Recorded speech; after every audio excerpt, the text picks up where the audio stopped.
talaata juróom-ñeenti fan ci weeru novembre ci atum 2021 mbokku téléspectateurs yi safoo ci ànd ak ñun waxtu bu jot fii ci ITV yegsi leen nag jàmm ci seen total local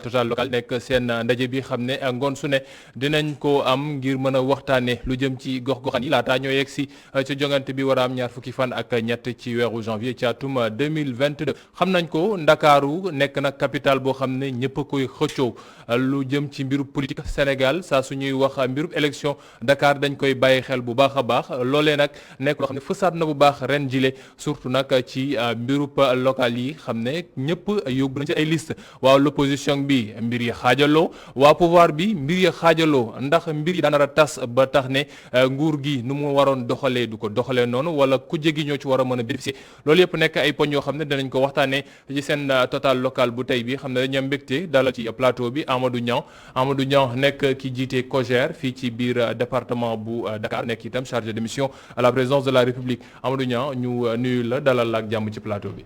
Merci beaucoup Assane. Cheikh maa ngi lay nuyu bu baax di la remercier ci invitation bi. di vraiment di nuyu tamit téléspectateurs yi ñu seetaan à travers ITV. ci beneen boor bi incha allah ci fii ak ci kanam xam naa dinañu dabe kii ci Bassirou Samb bokk ci taxawu Sénégal nekk itam membre ci Yewwi Askan Wi dina ñëw ci plateau bi Amadou ni ma ko waxee Ndakaaru moom la bët yëpp tegu. taxoon ba seen biir coalition mun naa wax ci biir mouvance présidentielle bi ñëpp doon wax nan la mbir ya ta demee ci diggante Amadou Ba du doon Amadou Ba Diouf Sarr lay nekk du doon Diouf Sarr ba jiital réew mi mujj jël décision nekk ci Diouf Sarr waaye ba léegi ñu gis ne mbir yi dafa mel ne déggoo amu ci ndax Mame Mbaye Niang moom tamit jël na yoon boppam nee na day taxawal ab coalition boo xam ne déposé na sax ay caution mag la ca mel ngir bokk ci ñuy jongante mairie bu Dakar est-ce que Dakar dafa nekk loo xam ne yéen ñëpp ci biir mouvance bi da ngeen am foo leen ko teg ba tax ngeen ci xëccoo ba nar tas seen parti politique bi ngeen yore. non Cheikh xëccoo ñu ba tas suñu parti politique parce que dañu am kilifa. wax nga ko ci sa njëlbeen wax coow li amoon na avant président di jël décision. Benno Bokk Yaakaar dañu am kilifa ñëpp nangul ko te lam ñu waxoon Kaffrine ci la nit ñi nekk mooy toog leen ngeen déglu ma maintenant nag mënul ñàkk spéculation parce que ci politique la ñu nekk. Il y a le choc des ambitions, yow la man la diw la ainsi de suite. Mais quand le président a tranché en faveur du ministre de la santé et de l'action sociale, maire de Yoff, monsieur Abdoulaye Diouf Sarr, defe naa débat amatu fa. Maintenant nag nous sommes dans un parti discipliné dans une coalition dirigée par un homme. Décision yi jël nañ ko maintenant lii des ma liggéey keneen nag ku créé sa liste parallèle defe naa ne yow la concerné. même directeur de cabinet politique président su créé partem ne day dem. coalition am ne day dem. moom la concerné chacun est libre, il n'est pas le seul. te ce que tu es en train de dire moo nee naa la dafa am ce qu'on appelle le choc des ambitions.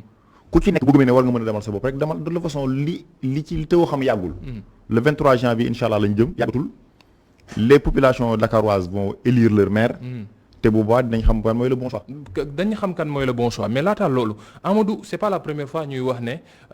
Benno wala mouvance bi léegi comme ni ngeen koy wooyee mouvance présidentielle vu que ne am na yeneen parti yu la grande majorité présidentielle nu muy doxee nekk loo xam ne yenn saa est-ce que dañuy wax ne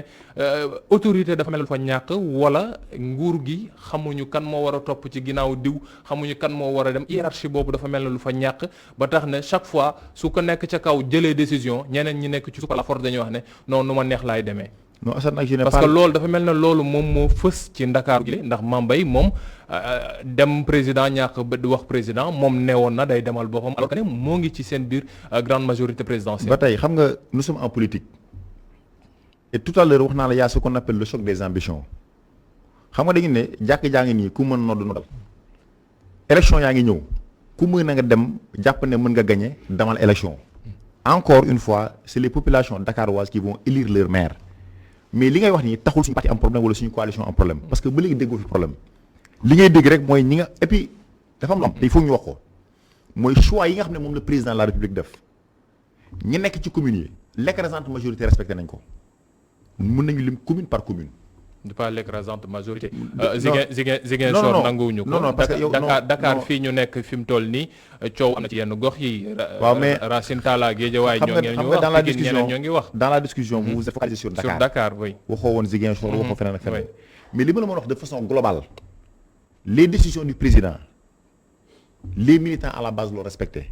peut-être que nag mënul ñàkk éducation ñoo xam ne nii gisewuñu noonu wala déggewuñu noonu ainsi de suite tey ku ci nekk yaa ngi jàpp ne créé nga sa liste mu la ciy génnee mais xam nga li may wax mooy lu am solo mooy fu ñu jëm cappaandal gi loolu moo ci am solo parce que attention gis nga les investitures là qui ont été faites par le président de la République dafay régler le problème de leadership local tey xëccoo yi ñu doon xëccoo yëpp dans les communes xëccoo yi ñu doon xëccoo yëpp dans les départements le président ci élection locale yi tranché na maintenant nag au sortir des élections locales les gens vont apprécier au niveau du parti au niveau de la coalition mais aussi au niveau des listes décidantes ñi nga xam ne ni tey dëgër nañ bopp wala gëm nañ dañu war a mën a demal seen bopp bu ñu boobaa on va apprécier parce que élection li ci am solo mooy bu ñu paree on va évaluer donc dissidence bi ni am da nga jàpp ne président dafa wane ne man su fekkee ne man maa nekk ca kaw sama ginnaaw Abdoulaye Diouf Sarr moo ci nekk sama ginnaaw taw moo ci topp dama ginnaaw kenn taw moo ci topp ci gox bu mu mënti nekk diw moom fa teewal mais nangul nañ ko parce que choix la commune bi ma dëkk par exemple à Biscuiterie il y a combien de leaders à Biscuiterie mais quand le président a choisi il a porté son choix sur quelqu'un à savoir le ministre Arouna Coumba Ndoffène ba ñu demee Grand Dakar il a choisi Jean-Baptiste Ndeye Saly Diop Dieng a fait une sortie en disant que coalition Benno Bokk Yaakaar dañuy jàpp bu mu gagné aujourd'hui toute la coalition à Biscuiterie sont ensemble. Ndeye Saly Diop dafa mel ne dañ ko luñ ko yóbbu deuxième position liste Dakar moom loolu peut-être moo tax mu noppi. moo yooyu appréciation la yóbbu ci mën a dugg. ça c'est des appréciations mais li ma gëm mooy les choix du président ont été respectés à la base. mun nañ ne unanimité amul yàlla sax amul unanimité am na ñoo xam ne peut-être que gëmuñu loolu peut-être. unanimité bi yii nii xam nga tamit dafa nekk lu flagrant ñoo xam ne ku wax Mame Mbaye Niang wax parti au pouvoir da ngay am leen loo xam ne da nga ko ci xalaat ndax quelque koo xam ne moom dañuy wax ne mooy directeur de cabinet politique njiital réew mi bokk ci grande majorité présidentielle nga ni moom day dem ak liste parallèle. loolu c'est comme si le président disait na ku nekk bay toolam nu mu ko neexee après ñu xaar mbir yi su jotee. man maa ne ku nekk bay toolam ba ñu xool mbir bi fu mu jotee. mais dama la bëgg wax ne la man je vais pas discuter de la liste de Mame Mbaye Niang parce que maîtriser wu ma ko. man je suis vraiment focalisé sur la coalition Benno Bokk Yaakaar et ses investis. Je suis vraiment focalisé sur la victoire de Biscuiterie et sur la victoire de la ville de Dakar. Nous sommes plus concentrés sur ça que sur des lourdes décisions yoo xam ne dañuy divertir. Mame Mbaye Niang bokkul suñu coalition peut-être. ñoo bokk parti chef de cabinet Macky Sall ak yooyu c'est yéen a bokk mouvance présidentielle c'est au président de la République d'apprécier loolu moom lay apprécier parce que aussi yor sama kër joxe fi ay ndigal sama doom respecté wul ndigal bi loolu c'est au chef de famille de trancher par rapport à ça mais loolu ñun ça nous importe peu daa war a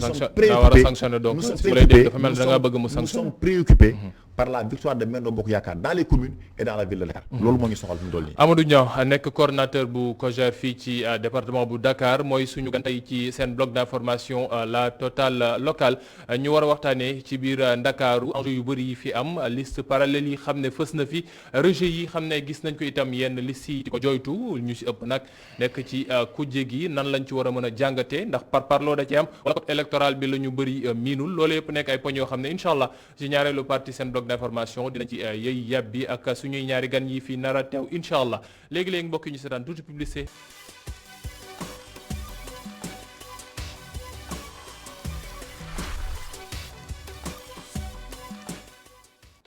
sant ko bu baax gërëm ko moom Serigne Modou Mbacké Niang ci xibaar yoo xam ne moom la ñu àndiloon ci marax gi mbokk yi ñu dellu si waat ak jàmm ci suñu ñaareelu parti total local ni ma leen ko xamalee ay bés yu ne incha allah feek ñu yegsi ci ñaar fukki fan ak ñett ci weeru janvier ci atum 2022 dinañu dalal ci plateau bi bés bu yàlla sàkk ay candidat wala ay gox nit ñoo xam ne ñoo ngi ci gox-goxaan yi war a wax ci mbir yi nu muy demee seen gis-gis ci mbir yi nan la ñu jàpp ne mbir yi noonu la war a taxawee ak tamit chance ku ne loolu yëpp dinañ ko waxtaanee ci seen total local te ñoom mbégte dalal ci plateau bi Amadou Niang nekk coordinateur bu COJER fii ci département bu Dakar ci benn boor bi ni ma leen ko doon xamale moom nag xam naa ne dañuy jàpp ne mbirub Sambé na ko téye woon rek Bassirou Samb lay wuyoo bokk ci taxawu Sénégal nekk itam membre ci Yewwi Askan Wi Bassirou ñu bàyyi la nga nuyoo nuyu téléspectateurs yi nuyu waa Grand Yoff foofee xam ne foofu nga nekk conseil municipal. Chérif maa ngi lay nuyu di nuyu sama co-débatteur Amadou di jégalu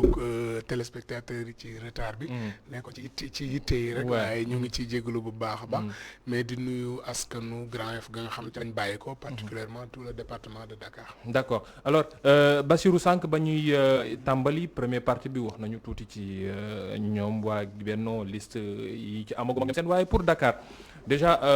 ñëw ci li xam ne moom moo fi amagum pour l'instant muy kujje gi de manière générale rejet yi xam ne ñoo ngi koy gis à gauche à droite ñu bëri ci kujje gi jàppate gis ne mbiru politique la wala yeneen yu ñu mel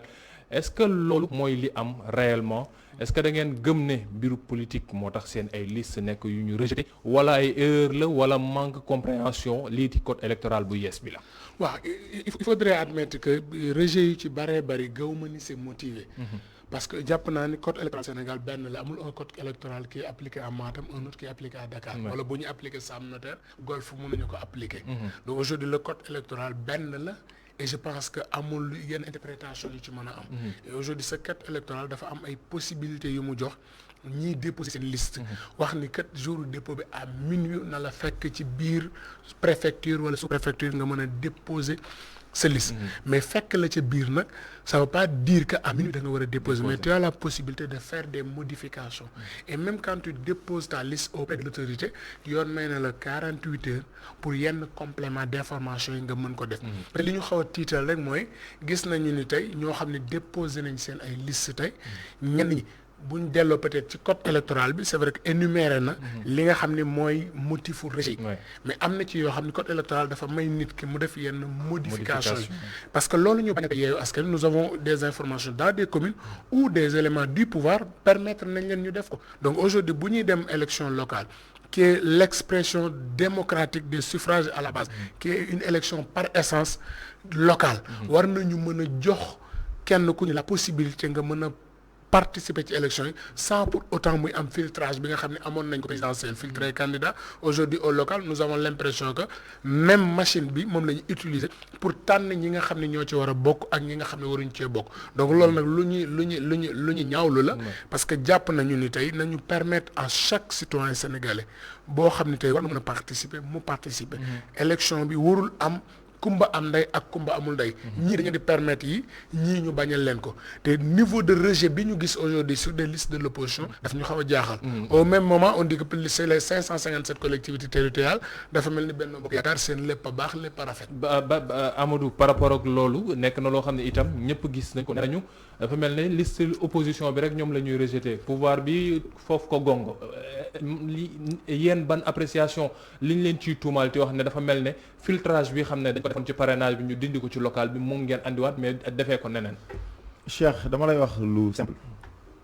il a bien dit que ne. benn code électoral moo am. qui a été révisé après le dialogue politique. sama gars yi ñu jàkkaarloo ay cuune lañu. ay vrai cuune lañu en réalité. parce que boo amee un mandataire national en l'occurrence Déthié Fall mu représenté parti à l'époque wala l'opposition ci dialogue politique bi pendant des années bëgg nañu bu ñu créer collecte électorale bu bees nga woo ces potentiels mandataires def ñu séminaire expliquer leen ce que c'est que le code électoral et comment on confectionne des listes parce qu'ils n'ont pas d'expérience en réalité. Deuxième chose il faut que mu wax ne li indi seen ay forclusion ak ay seen ay rejet c'est parce que wax na ko bi ñu ci code électoral bi lan moo tax ñuy rejeter liste bu fekkee ne liste bi elle est incomplète lu tax ñuy rejeter liste boo respecté bi lu tax ñuy rejeter liste boo amul quittance signée par la CDC lu ainsi de suite parce que dafa am ay critères yoo xam ne loolu moo tax ñuy rejeter liste mais tey bu ñuy jëm ay élection ñu nekk au même pied d'égalité ñu départandoo mais man j'ai été à la préfecture de Grand Dakar avec mon candidat mais ci biir préfecture bi gis nañ fa lu toll peut-être 50 personnes yoo xam ne ku ne indi nga si liste toog ci biir préfecture bi def ay complément mais ñooñu kenn terewu leen ko mais le problème qui se pose mooy manque d'expérience la te encore une fois je viens signaler que ne ñoom fi ñu def forclos yëpp wala fi nga xam ne dañuy rëcc seen liste yëpp mais laaj leen ay éléments passifs ñoo doon kon seen ay mandataires et ça c'est un fait et cela veut dire ce que cela veut dire mënu leen nekk ensemble parce que jiitewul coalition bi wala boog jiitewul tête de liste bi ca gox ba forclusion am fa il devait se poser des questions ñoom seen biir donc manque d'expérience fondamental bu am da nga nekkati insinué ne waa Pastef ñoo leen galgal mais ñoom ñoo xam seen déedéet soo waxee ne waa Pastef ñoo nekk ci biir li ma wax c'est un constat li ma wax ci télévision laay wax c'est un constat fi ñu forclos yëpp wala fi ñu def seen registre yëpp seen mandataire c'est des Pastef mi ngi toog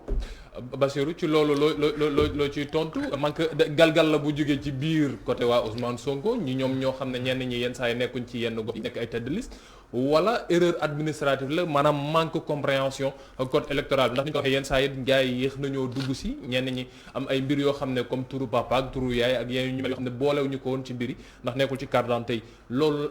li ngeen gëm la wala leneen.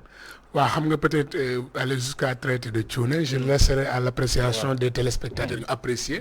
mais cuune yi xam nañ fan lañ féete. Et aujourd'hui bu fekkee dañ ni Pastef moo tax ñu éliminer je pense que les 60 et quelques listes de Gëm Sa Bopp qui ont été rejetées peut-être xam naa waa Pastef ñoo nekkaat ci ginnaaw à ce que je sache Pastef n'est pas mandataire au niveau de la grande coalition Gëm Sa Bopp. Pastef n'est pas mandataire au niveau de la coalition Wallu et pourtant toutes ces coalitions ont vu des listes rejetées.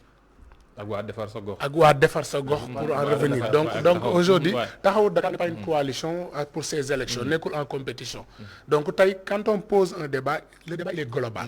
nous avons vu des listes de Gëm Sa Bopp rejetées des listes de Wallu rejetées des listes de defar sa gox yoo xam ne dañu ko rejeté te amul motif bu ko sous-entendre tey aujourd'hui bu fekkee par exemple tey da nga ni da ngay rejeter une liste su fekkee dafay basé wu seulement ci code électoral bi on est d'accord mais tey un mandataire qui entre dans une sous-préfecture war a defar listam au moment du dépôt déposé gul ñu signalé ko ni que am na benn boo war a yokk wala ñaar mais il est toujours à l'intérieur il n'a pas encore déposé sa liste il a la possibilité de faire des changements parce qu'on l'a permis à des listes de Benno Bokk Yaakaar ici à Dakar nous sommes bien au courant des listes yoo xam ne le lendemain même les gens sont partis compléter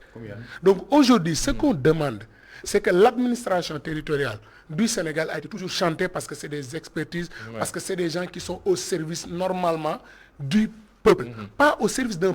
parti. Mais nous avons vu aujourd'hui une administration territoriale ñoo xam ne ñu ci bari pas budul ñëpp itam dañuy jouer aujourd'hui rôle gal opposition bi pour bàyyi pouvoir bi mu jàll. Deuxièmement su ma jëlee beneen liste bien que mën nañ ñëwaat du opposition mais quand on dit defar sa gox aujourd'hui dañu éliminer cette liste fan lañ ko teg y a aucune disposition de la loi qui permet ñu rejeter liste yooyu parce que loi bi waxul ni dañ koy rejeter sur la base de couleur waxul dañ koy rejeter sur la base de logo 3 éléments yi loi bi énuméré wax nañ xam nañ ko donc fan lañ teg loolu loolu Sénat donc aujourd'hui heureusement que la Sénat àdduna ci mais ba fii ñu toll dégguñu ñu am gain de cause même bu dee Sénat àdduna ci ba fii ñu toll déggaataguñ liste yooyu delloo nañu d'accord léegi donc tey aujourd'hui Bassirou ci benn poñ ñu dem soit tuuti ci ginnaaw rek par rapport ak rejet yi ndax ku ñu rejeté sa liste am rejet sax mën nañ jàpp ne amagul fi mu toll nii ay amendement la parce que ni nga ko waxee ci code bi lu ñu la wax leer nañ la soo déposé 48 heures suñu defee étude yi ñoom seen dinañ la delloosil ne la yow kat lii baax na su lii baaxul ñun la lii baaxul yéen seen ay liste yi fii ci biir Dakar ñu ci mel ne Golf ak Sam ak yeneen yi ñu mel ak ville yi xam ne rejeté nañ ko lan lañ leen jox comme motif ci yu ñu notifié ci seen rejet yooyu. waaw xam nga tey da ngay dem dans 2 communes au niveau du département de Guédiawaye. nga dem ci benn commune on rejette pour vous dire allez compléter et pourtant nga dem ci beneen sous-préfet bi mu ni complément on vous écarte du jeu est-ce qu'il existe 2 codes électoraux est-ce qu'il existe 2 éléments d'appréciation de ces sous-préfectures parce que aujourd'hui boo demee par exemple dans le département de Guédiawaye d'après ce que je dis aujourd'hui sur les 5 communes presque les 3 ou 4 dañuy rejeté nañu Sam Notaire Golf Sud ñoom ñëpp dañuy presque njaareem Limamoulaye moo ci des ak Sam 2 communes yeneen yëpp presque on a dit que aujourd'hui on rejette fan sur quelle base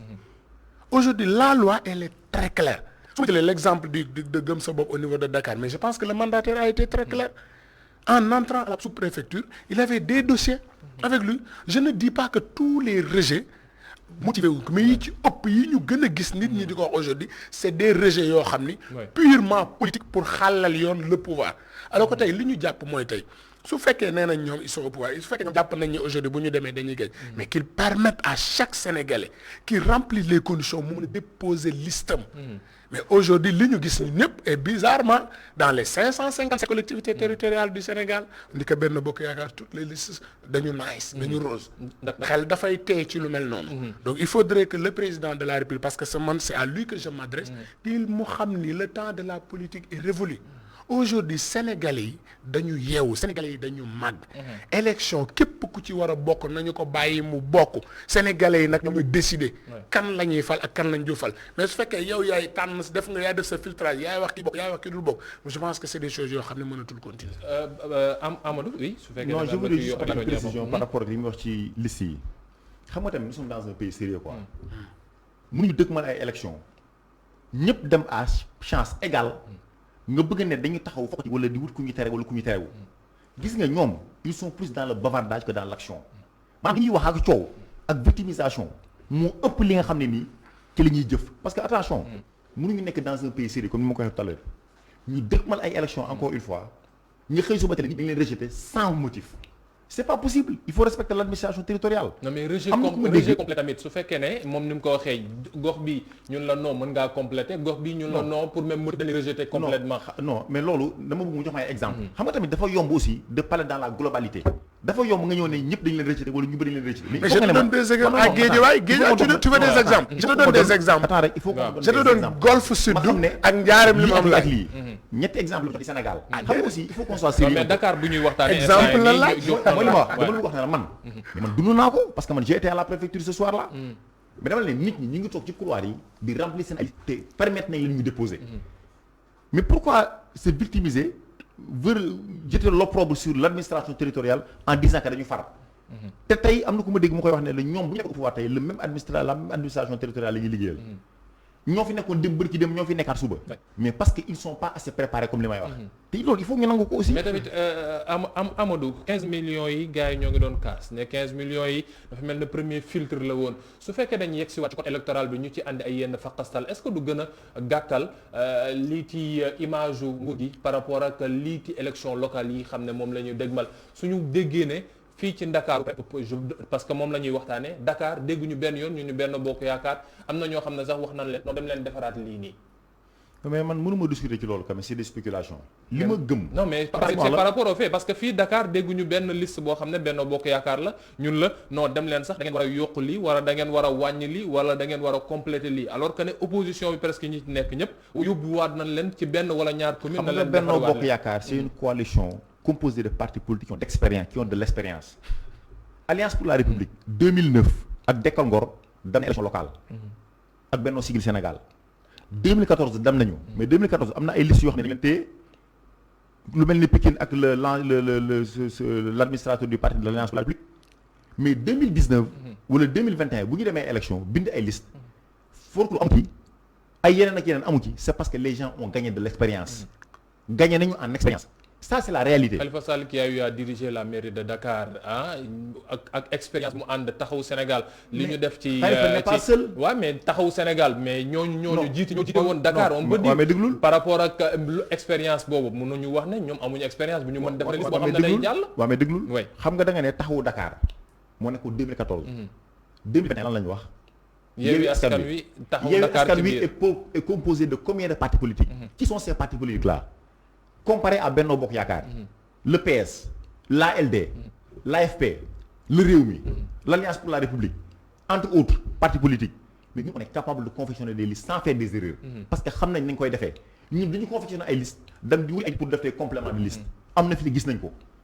Est-ce que vous comprenez ce que je veux dire? Donc l'expérience ça joue. Su fekkente ne tu manques d'expérience, su fekkente ne tu n'es pas assez préparé. Pour être capable de confectionner une liste, la faute n'est pas au pouvoir. Bassirou quand même Khalifa jiite na mairie bu Dakar ay mairam ñoo ngi fi ba léegi Madiop mi nga bokkal fële ca Grand Yoff ak yeneen gox yu ñu mel ñàkk expertise sañu ñu leen ko wax mais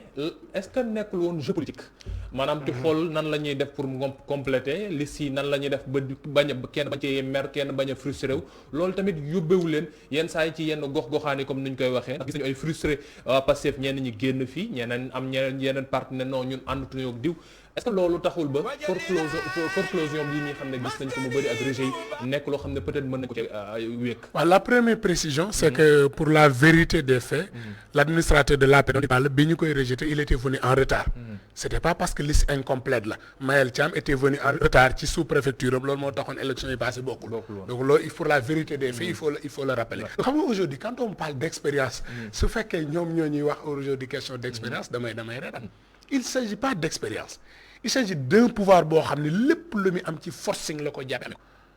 lépp loo am ni forcing la koy jàppee ko parce que aujourd'hui ma question depuis tout à l'heure damay bëgg ci éléments yi nga ne ma loi bi lii la wax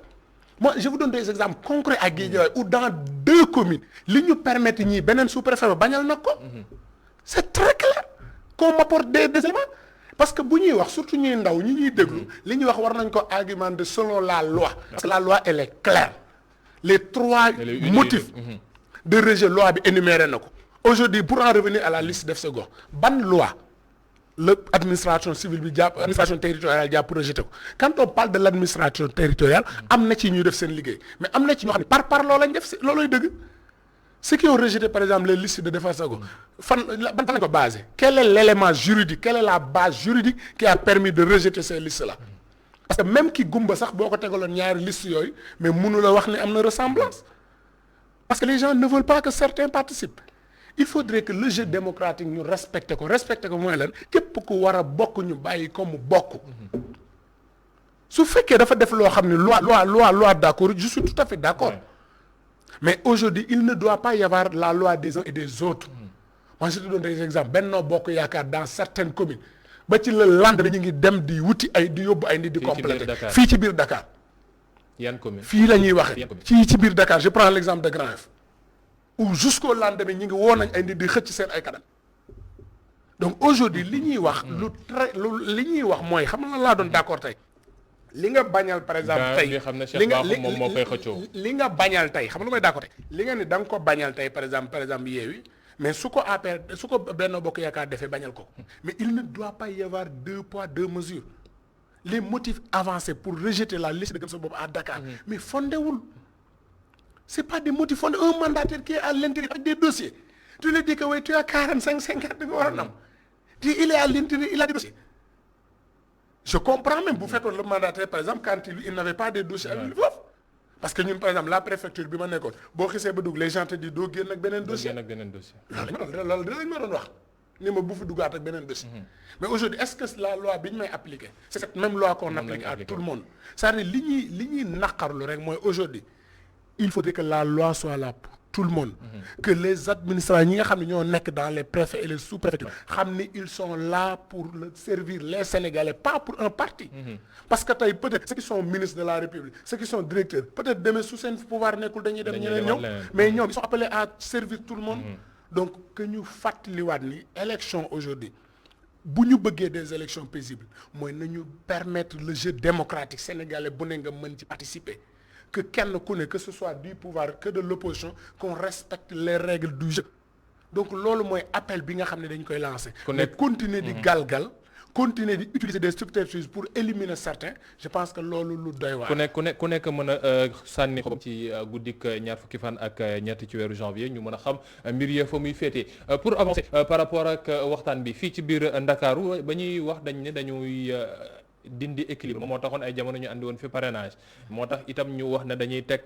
caution boo xam ne dañ ko yóbbu 15 millions parce que dañ ni dañoo bëgg au moins ñu bañ a am yenn mbir yoo xam ne gisoon nañ ko fi ci 2014 maanaam ay liste yu bëri mais de la manière dont affaire yi nu mu mujjee liste parallèle yu bëri yi ñi nga xam ne dañuy am frustration génnaat ñu wuti ay yoon coalition am du ñoo est-ce que li ngeen doon bañ 2014 loolu la ngeen taxawalaat ndax ci nguur gi képp koo xam ne boolew ñu la fii ci biir Dakar je parle de Dakar de manière globale fii koo ci mën a wax ne doo bokkoo ci Benno Bokk Yaakaar rek dem nga ubbi ab liste parallèle am li ngeen doon bañ 2014 est-ce que du même chose le président reproduire bon gëmuma ko parce que tout simplement d'abord pour la caution xam nga démocratie nag foofu mu am filtre ndaxte mënu ñëw bëgg a organiser une élection sérieuse nga am benn pléthore de listes yoo xam ne nii ça ne permet même pas aux citoyens sénégalais de voter correctement les 15 millions yi ñuy wax mais loolu ci dialogue politique la jógee. ñii ne 10 millions ñii ne 20 millions. déggoo amu ca woon. ñii ne 10 millions ñii ne 20 millions ñu yokkal kii wàññil kii. ku ci nekk ñu ne léegi maintenant on donne 15 millions à tout le monde. donc là je pense que ne y a aucun souci. pour les listes parallèles wax naa la ko tout à l'heure ci début émission bi ma ne la démocratie la ñu nekk. respecter loi bi muy wax weesuwul tey ñu teg ay critères ni nii la ñuy demee élection caution bi nangam la pour faire une liste nangam la comment on confectionne des listes le code électoral est là ku ci tënku tu es en phase avec la loi ku ci jéggi yoon dal sa kaw c'est ça la réalité loolu moo am ci wàllu liste yi. même su fekkee ne 15 millions d'accord ne dindi nañ ko nee nañ dañuy filtrer mais borom doole yëpp dañuy mujj mel na lu di wax ne jeu bi léegi bureau politique bi borom doole rek ñoo ko war a def à la limite c'est comme ça waaye xam nga ne ba ñuy dem élection locale en 2014 li fi amoon ci ay liste du fi amaat ci élection locale yi jëm nii dina wàññeeku bu baax a baax. wàññeeku na waaye. waaw li bëri na ba léegi c'est ça l'objectif parce que en démocratie dama gëm ne il faut faire des filtres. mënul ñàkk. maintenant nag le jeu démocratique mi ngi nii les populations vont se disputer ci élection locale yi le 23 janvier incha allah les Sénégalais vont trancher parce que au Sénégal seul le peuple est dépositaire de pouvoir. C'est la raison pour laquelle dama gëm ne démocratie bi ñu nekk démocratie bu mucc ayib la.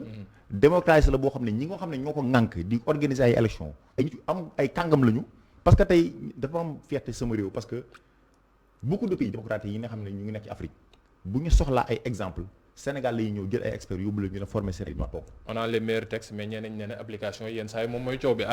Bassirou xam naa da nga may may rek ñu dem ci xibaaru 1945 yi suñu dellu see ñëwaat yeggale ci mbiru liste yi affaire parrainage bi xam ne dañ nañ ko caution yeeg code électoral bi pléthore de liste parallèle yi xam ne gis nañ ko yooyu yëpp nekk ay poñ yoo xam ne incha allah ci ñaareelu pàcc seen total local dinañ ko waxtaanee ci plateau bi.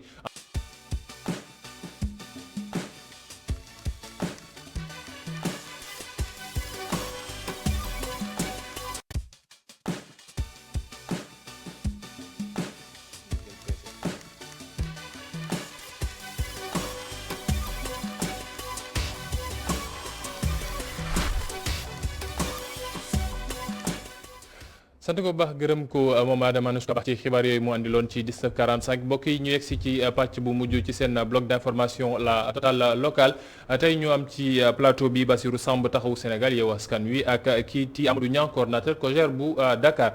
Bassirou sànq ba ñu jeexal ñoo ngi doon wax ci par rapport ak liste yi ndax ñoo ngi doon wax ne dañoo bon moytu syndrome 2014 maanaam liste yi xam ne dafa bëri woon ba mel ne lu jéggi woon dayoo waaye bi la yoon d'accord wàññi nañ ko loolu ak li ñu teg 15 millions mu nekk loo xam ne ñeneen ñi ñaawlu nañ ko waaye gis nañu liste parallèle yi nekk loo xam ne dafa bëri ku jéggi am na ci yéen Yewwi Askan Wi soo am mi fi waroon nekk moom mujj dem ànd ak waa UCD buntu bi ñeneen itam ñoo xam ne ñoo ngi woon ci biir ku jéggi dem ci wutaat yéen est-ce que mujj ñu def loo xam ne moom la Sénégalais doon daw ay jamono maanaam def lii ci politique mu nekk mbir moo xam ne borom doole wala borom koppar rek moo koy def. waaw xam nga man question bi dama bokk ci ñi gëm ni dafa bari. c'est vrai que opposition bi ils avaient proposé 5 millions pouvoir bi def 20 millions. nit ñi jàpp ni peut-être dina ñëw 10 millions ñu yóbbu ko 15 millions. man dama jàpp ne élection locale par essence c'est l'expression de la démocratie au niveau local. waroon nañ jox possibilité ku ci ne mu participer. il y a beaucoup de jeunes parce que ñi ciy gën a perte dama jàpp ni jeunes parce que tey dañuy dem vers une démocratie boo xam ne ñi am xaalis ñooy bokk. ñi amul duñu bokk. une démocratie friquée. une démocratie censitaire lay doon presque. donc loolu man jàppoon naa ni 15 millions pour une élection locale c'est trop même s'il faut les gens pensent que war na am caution. mais waroon nañ ko revoir en baisse. dañu woon dañ koy def pour liste yi wàññeeku mais gëw ma ni am nañ ci effet. parce que tey li nga dégg ci ay listes parallèles. bu ñu demee ci dénombre bi tu vas te rendre compte que aujourd'hui listes yi wàññeekul. chez moi en 2014 j'avais 11 listes. aujourd'hui je compte entre 11 et 12. j'attends que la liste génn pour ñu confirmer mais ci information yi ñu amul mais moom tu auras 10 listes. donc aujourd'hui gëw ma ni liñ ci doon wut mooy wàññi liste yi. am na parce que tey beneen phénomène bi ñu gis benn leader parti day dem déposer musul bokk élection maintenant di abale récépissé ak di jaay récépissé aujourd'hui c'est ce qu'on a loolu la ñuy vite dund da ngay gis koo xam ni ma ngay jël récépissé boo xam ne bokku ca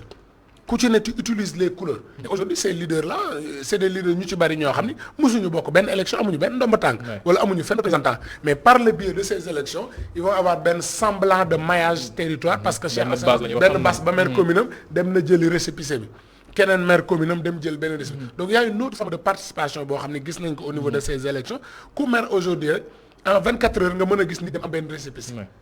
donc aujourd'hui bu dee dañ waxoon ne dañuy wàññi liste yi gëw ma ni wàññi nañ ko donc man jàpp naa ni aujourd'hui élection locale on doit permettre à tout le monde surtout les jeunes yi nga xam ni c'est foofu la ñu war a commencer dañuy bëgg a bokk élection yi mais un jeune par exemple qui a une liste qui a des ambitions qui peut développer sa commune peut-être dina am benn blocage parce que dañu naan ko amoo xaalis alors que tey une démocratie waruñu privilégier xaalis bi mais ki mën a servir sa localité am les possibilités war nañu ko mën a gën a jiitalaat parce que bu ñu demee décompte bi d'ici demain week-end ba li si génn on va se rendre compte que amul wàññi considérable dans certaines communes même le nombre de listes dafa mais est-ce que leaders yi jeu ñoom ñoo ñàkk jouer le jeu par rapport ak suñuy wax réduction liste yi maanaam yenn saa yi ñuy toog dañ leen koy tooñee Yewwi Askan Wi mbir comme pour le cas de Dakar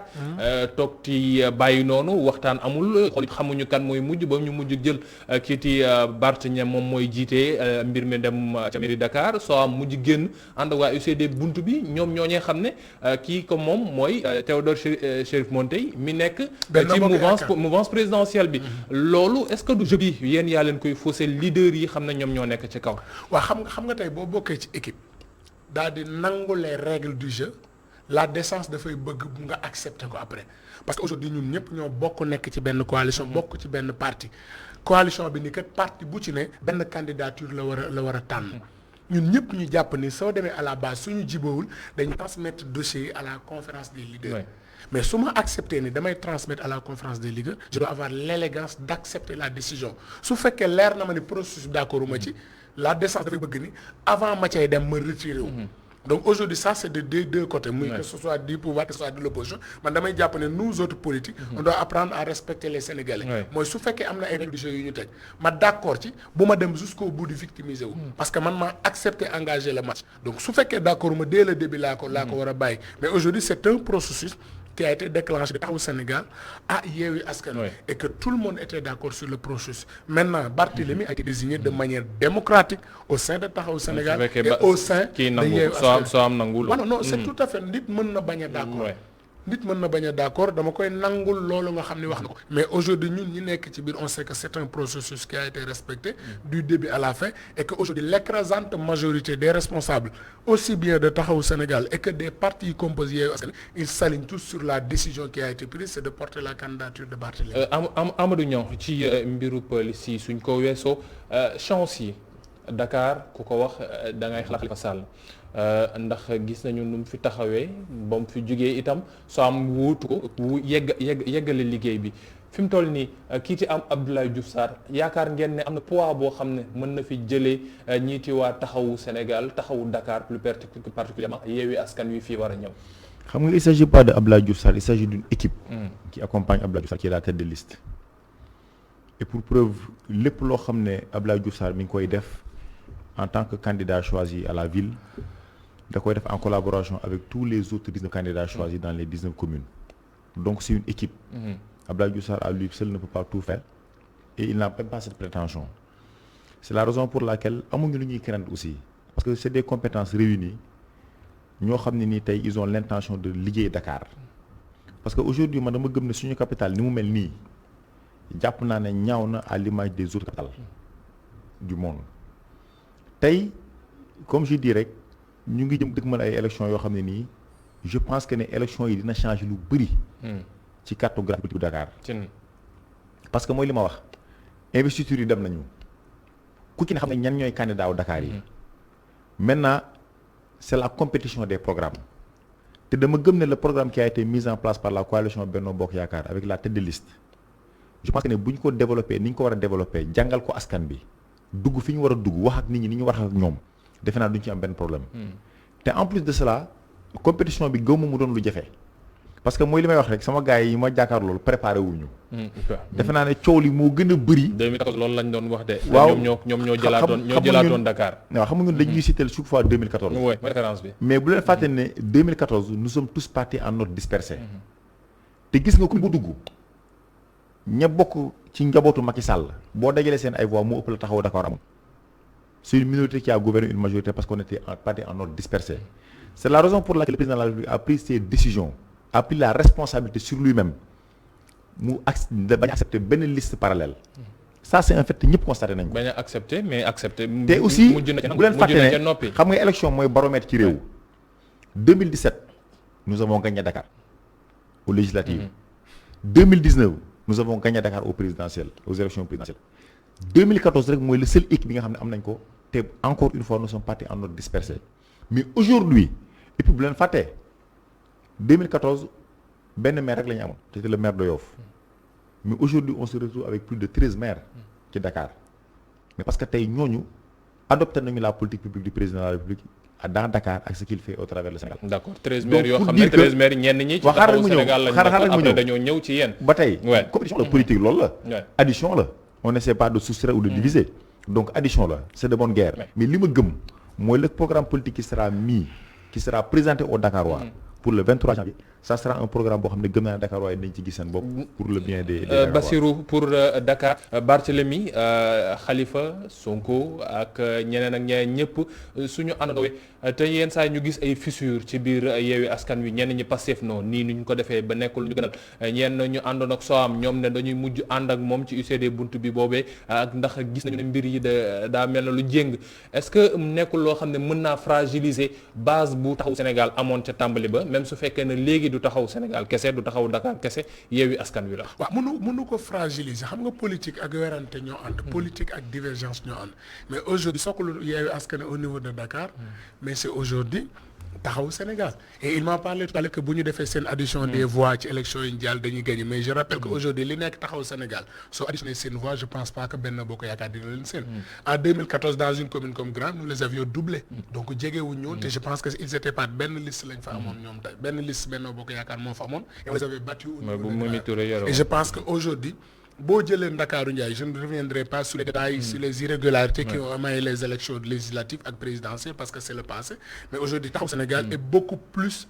que jamais présent et en 2014 aucun maire n'a été élu à Dakar sur la base de ton bilan tout le monde a été élu parce que Khalifa Ababacar Sall était tête de liste maire yu ci bari dañ lay wax ne bi ñu leen di fal seen ay communes dañ doon wax ni voté leen Khalifa bu ngeen voté Khalifa teel leen man ndax Khalifa Sall jàll à la ville de Dakar donc les Dakarois n'avaient pas voté pour X ou Y Barthélémy à l'habitude de les Dakarois les Dakarois avaient voté pour Khalifa Sall donc un maire qui a été élu parce que Khalifa moo tax boo quitté tu penses que yow yaa quitté mais dellu dans les bases voix représente majorité des responsables yi ñu àndaloon ils sont restés aujourd'hui c'est vrai c'est le maire qui sera élu au suffrage universel direct. Mais taxawu Sénégal reste plus que jamais présent au niveau de la commune avec toutes ces composantes yi nga xam ne ñoom la àndal au niveau de Yewwi Askan Wi et moi je ne crains pas et je sais que élection yi su doon demee waa Benno Bokk Yaakaar il ne verra que Dakar. sant ko baax gërëm ko moom Bassirou Samb bokk ci taxaw Sénégal ak Yewwi Askan Wi andi ay leeral ci ñoom seen taxawaay gi ñu war a am ci jongante yi war a am ñaar fan ak ñett ci weeru janvier ci atum 2022 ak kiite Amadou Niang nekk coordinateur bu COJER fii ci Ndakaaru nekk itam chargé de mission à la présidence de la République andi woon tamit ban gis-gis ak ban plan d'action la ñoom ñooñee war a am ginnaaw nag liiti jongante yi war a am ak tamit xaajaloog seen ni xam ne seetlu nañ ko mbokk yi sant leen baax gërëm leen li mooy leen andi loon tey ci seen bloc d'information la Total Local jox leen dig daje ëllëg incha allah jërë ngeen jëf bu nuy